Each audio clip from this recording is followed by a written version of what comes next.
રાજકોટના જેતપુરમાં ઘર આંગણે રમતા 9 વર્ષના માસૂમ બાળકને રખડતા ઢોરે હડફેટે લેતા ગંભીર હાલતે રાજકોટ હોસ્પિટલમાં ખસેડવામાં આવેલ, જ્યાં સારવાર દરમિયાન બાળકનું મોત થઈ જતા પરિવાર માટે આપ ફાટ્યું। જેતપુર શહેરમાં રખડતા ઢોરને લઈને સ્થાનિકોમાં પ્રચંડ લોકરોષ।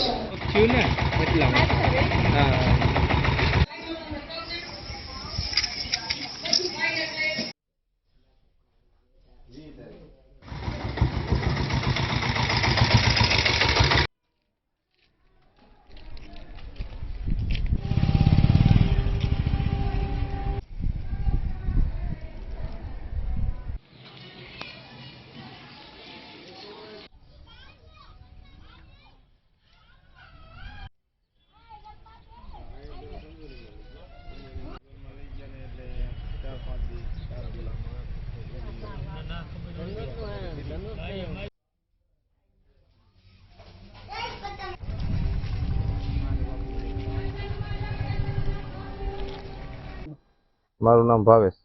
ભાવેશભાઈ, તમારા પુત્ર સાથે શું બનાવ બન્યો? બનાવ બન્યો એટલે બે બાળક અહીંયા રમતા હતા માર્ગમાં, અહીં પડખે ઘર પાસે ગાવ માર્યું કે ઢોર ગમે એને મારી દીધું અથવા અહીંયા શીંગડું।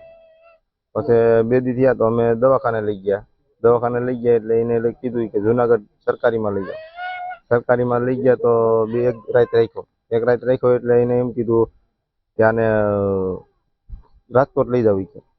રાજકોટ મેં ન ગયા, પ્રાઇવેટમાં બીજે દેખાડ્યા। મેં કીધું પ્રાઇવેટમાં દેખાડી લઈ, તો પ્રાઇવેટવાળા એકાગીશન માર્યું ને એને અમને રાજકોટ મોકલ્યા સિવિલમાં 5-7 દી જીવું બાળકને મૃત્યુ થઈ ગયું। નગરપાલિકા દ્વારા છે આવા રખડતા ઢોરને પકડવાની કાર્યવાહી કરવી જોઈએ કે કરવી જ પડે ને। આનાથી શું થાય? આનાથી બાળકોનું જોખમમાં જીવવું પડે ને।